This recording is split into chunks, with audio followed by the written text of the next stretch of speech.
नमस्ते। कभी सोचा है कि कॉकरोच के बारे में ये क्यों कहा जाता है कि वो एक न्यूक्लियर धमाके में भी बच सकते हैं? खैर, ये बात पूरी तरह से सच तो नहीं है, लेकिन ये उनके जबरदस्त रेजिलियंस की तरफ इशारा जरूर करती है।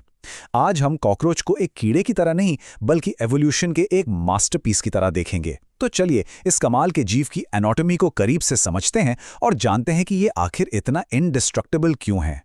इस अल्टीमेट सर्वाइवर को समझने के लिए हमारा सफर 4 हिस्सों में बंटा होगा। सबसे पहले हम इसके बाहरी डिजाइन यानी एक्सटर्नल ब्लूप्रिंट को देखेंगे।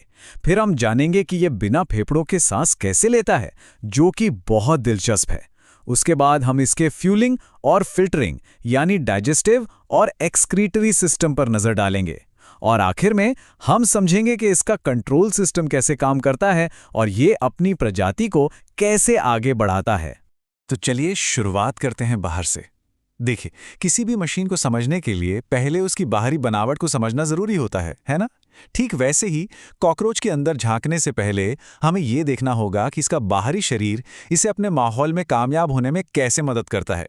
साइंटिफिकली देखें तो कॉकरोच फाइलम आर्थ्रोपोडा और क्लास इंसेक्टा से है। आर्थ्रोपोडा का मतलब है कि इसका एक एक्सोस्केलेटन है, यानी एक बाहरी कवच और शरीर टुकड़ों में बटा है। ये इसे मजबूती और फ्लेक्सिबिलिटी दोनों देता है। और हाँ, ये ज़्यादातर नम और अंधेरी जगहों पर ही क्यों मिलते हैं? क्योंकि ये नॉकटर्नल होते हैं, मतलब रात में एक्टिव रहते हैं।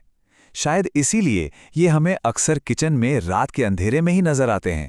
बाकी कीड़ों की तरह ही कॉकरोच का शरीर भी 3 मेन पार्ट्स में डिवाइडेड है। हेड, जो सेंस करने और खाने के लिए है। थोरैक्स, जो बीच का हिस्सा है और यहीं से पैर और पंख जुड़े होते हैं। और एब्डोमेन, जहां इसके ज्यादातर अंदरूनी अंग होते हैं।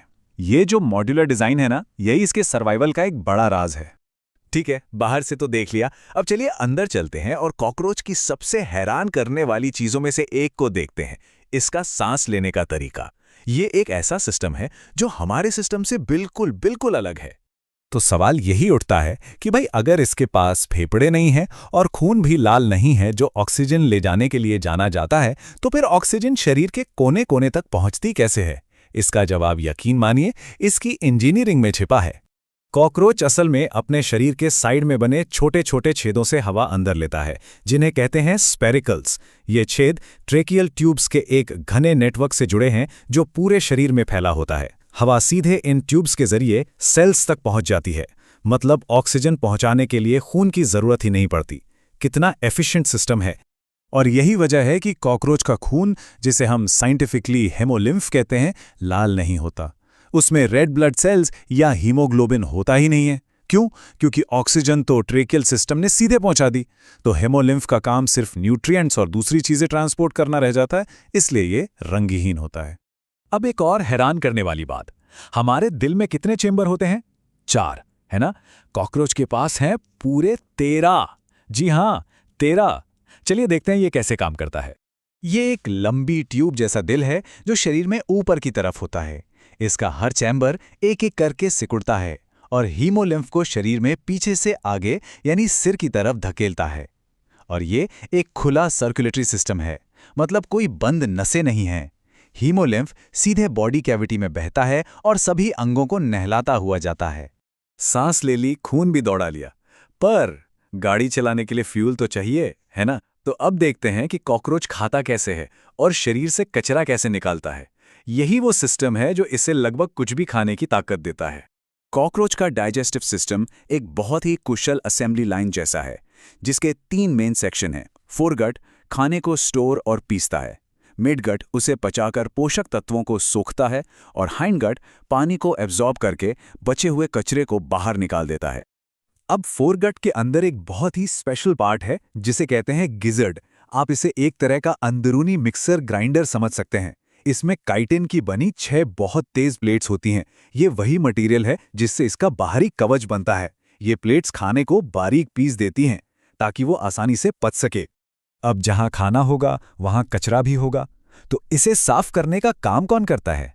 यहां आते हैं मैल्पिगियन ट्यूब्यूल्स। इन्हें आप कॉकरोच की किडनी समझ सकते हैं, जो हीमोलिम्फ से वेस्ट प्रोडक्ट्स को फिल्टर करती हैं।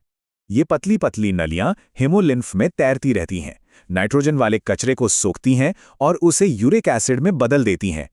फिर ये सॉलिड वेस्ट आंत में डाल दिया जाता है और बाकी कचरे के साथ बाहर निकल जाता है। इस प्रोसेस में पानी की भी बहुत बचत होती है, जो कि सर्वाइवल के लिए एक बहुत बड़ा प्लस पॉइंट है। तो हमने देख लिया कि ये सांस कैसे लेता है और खाता पीता कैसे है, पर इन सब चीज़ों को कंट्रोल कौन कर रहा है और ये अपनी नस्ल को इतनी कामयाबी से आगे कैसे बढ़ाता है। चलिए अब इसके नर्वस और रिप्रोडक्टिव सिस्टम्स को समझते हैं। देखिए, हमारा नर्वस सिस्टम हमारी रीढ़ की हड्डी के साथ यानी पीठ की तरफ होता है, लेकिन कॉकरोच का ठीक उल्टा, ये उसके शरीर में नीचे यानी पेट की तरफ होता है। ये सिर्फ एक छोटा मोटा फर्क नहीं है, बल्कि एक बिल्कुल अलग डिजाइन है जिसके अपने ही फायदे हैं। कॉकरोच में सिर्फ एक सेंट्रल ब्रेन नहीं होता, इसके शरीर के हर सेगमेंट में नर्व सेल्स के गुच्छे होते हैं जिन्हें गैंग्लिया कहते हैं। ये एक डिसेंट्रलाइज्ड सिस्टम है और यही वो वजह है कि ये कॉकरोच सिर कटने के बाद भी कुछ देर तक जिंदा रह सकता है और रिएक्ट कर सकता है, क्योंकि उसके बॉडी सेगमेंट्स इंडिपेंडेंटली काम कर सकते हैं। कमाल है ना।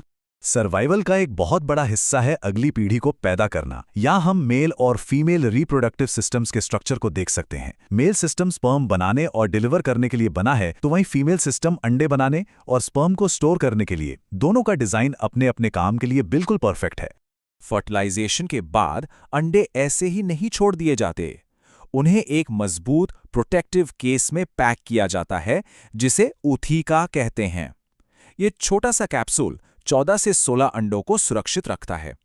ये अंडों के लिए एक तरह का आर्मर्ड व्हीकल है जो उन्हें शिकारियों से और मौसम से बचाता है। तो बिना फेफड़ों के सांस लेना, पेट में ही चक्की होना, एक डिसेंट्रलाइज्ड नर्वस सिस्टम और बख्तरबंद अंडे का केस, इन सब खूबियों को देखते हुए क्या अब भी कोई शक है कि ये लाखों सालों से कैसे जिंदा है?